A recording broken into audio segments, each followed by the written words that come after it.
welcome to the H.BLOOM blog. I'm Megan. I hope you're all enjoying the springtime. And this week's Arrange Your Own Flowers, speaking of springtime, are very springy and just very beautiful in their colors, very simple.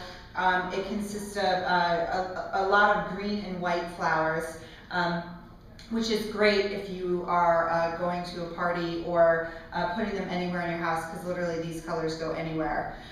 Today I wanted to teach you how to make a hand-tied bundle.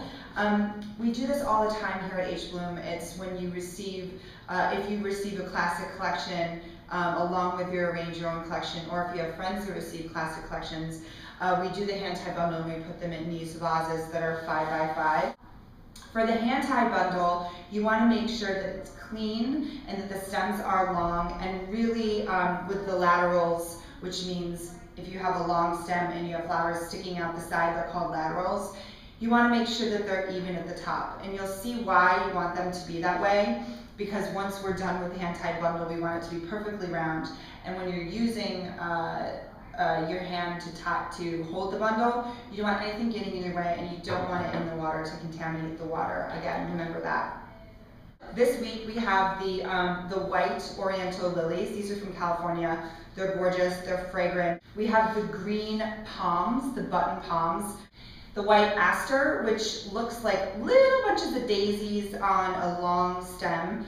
The white larkspur, which is very delicate flower. You'll notice when you get these flowers, and same with this, that they have blooms and leaves going down to about here. You just want to leave an inch at the top of the flowers and just sort of run your fingers down the stem just to clean it off. Because again, when you're hand tying, and I'll show you how to do this, you don't want any leaves to get in your way, and you want it very clean just to the top, because you don't want to contaminate. Bells of Ireland, one of my favorites. Again, they have the blooms down here, and I just clean them off. We gave you some lily grass this time, and you want to use, you can do whatever you want with this. I'll show you some ideas with what to do with this. You want to wait till the end, pretty much the end of the arrangement. And then the green pit, which I use usually to skirt the arrangement, and this hasn't been cleaned yet. I'll show you how to do that when we get to that point. If you're right-handed, you want to use your right hand and put the flowers in and sort of twist it with your left. If you're right-handed and you don't feel comfortable doing that, you want to use your left hand, that's fine. Some people are ambidextrous. So I start with the lily. So you want to just gently place it in between your thumb and your forefinger, and then start with a different variety and add it almost going horizontally away from you, so it sort of crisscrosses the original stem.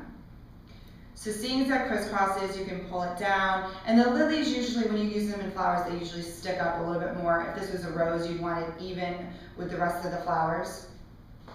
So you have your aster in with the lily, and you just want to go through your varieties and whatever you think looks good beside each other. So again, you want to lay it in there so you have that little spiral happening, and then you can twist a little bit.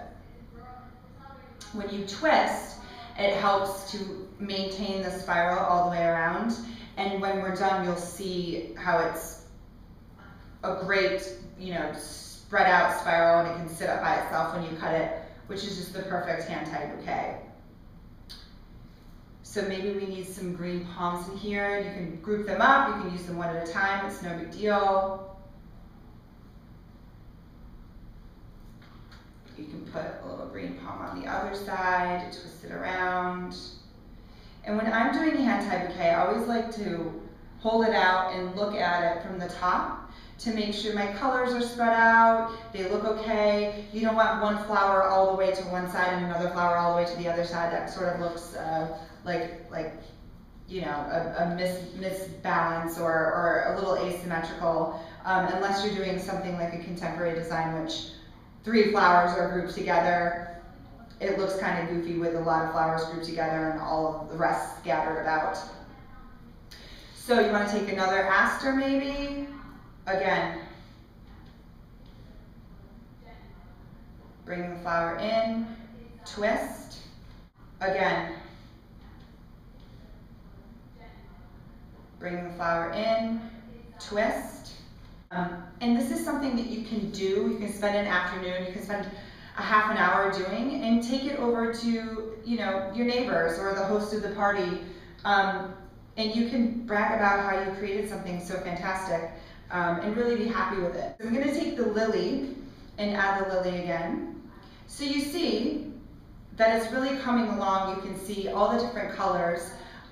You can pull the flowers up if they're falling down a little bit. And you notice that when you clean, there's a line all the way around of where the blooms end. And that's really the key to doing a hand-tied bundle.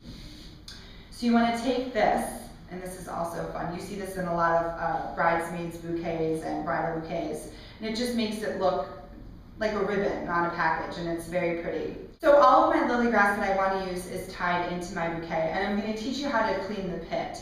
Now, you're going to need 2 hands for this, so I'm going to set this down, but first I'm going to take a 3-inch piece of my floral wire and just loosely tie it around this so I can set it down and it'll stay in one piece, and then we can clean the pit, and I'll show you how to skirt the arrangement. So I usually use my index finger just to grip the arrangement while I'm tying the wire around it. And you can, you know, if you need to go crazy and use 2 hands, or put it down on the desk and use 2 hands, that's fine. But just loosely tie the wire around and twist it, and it'll be all set to go. It's not going to go anywhere. So green pit is this great leafy green that usually has a couple stems on the top that you can use for these type of arrangements and skirt them very easily and just make them nice and full and pretty. How to clean this is, again, you want to leave as much of the bare stem as possible. So if you have any leaves, just sort of peel them off. Where's my garbage can? Peel them off, and then you're left with stem and just a bunch at the top, which is what we want for the hand-tied bouquet. If you're doing a larger arrangement, you wouldn't need to do that. So I separated the pit, I cut it, and this just goes really fast with skirting the arrangement. It's going to be really pretty. So your tied bouquet, you want to pick that up, and you can sort of gently untwist your wire. There you go. You can just discard that. So again, you want to get comfy and pull anything up that's sort of falling down, making sure everything looks good. And then it's time for the grand finale pit to skirt the arrangement. Do the same thing you did with the flowers. You add them in almost horizontally. You want to put them side by side, so it's like a skirt, really. And it fills up the arrangement to sit on the lip of the vase, and it's going to look just absolutely beautiful. So then, what we do when we make these here at H.BLOOM and send them to the consumers, before we send them to consumers, we want to make sure that it sits right on the lip of the vase, because you don't want it too tall, because then you can see what's going on underneath. It's just not pretty. So I usually just sort of lift this up, see where it hits, and mark it. And then you take your handy dandy clippers, and I'm going to cut this over here because this is where my garbage can is. Okay, still cutting because I feel like this is going to be a little bit tall for the vase. You want the stems after the wire when you tie it to be probably for a 5 by 5 inch vase.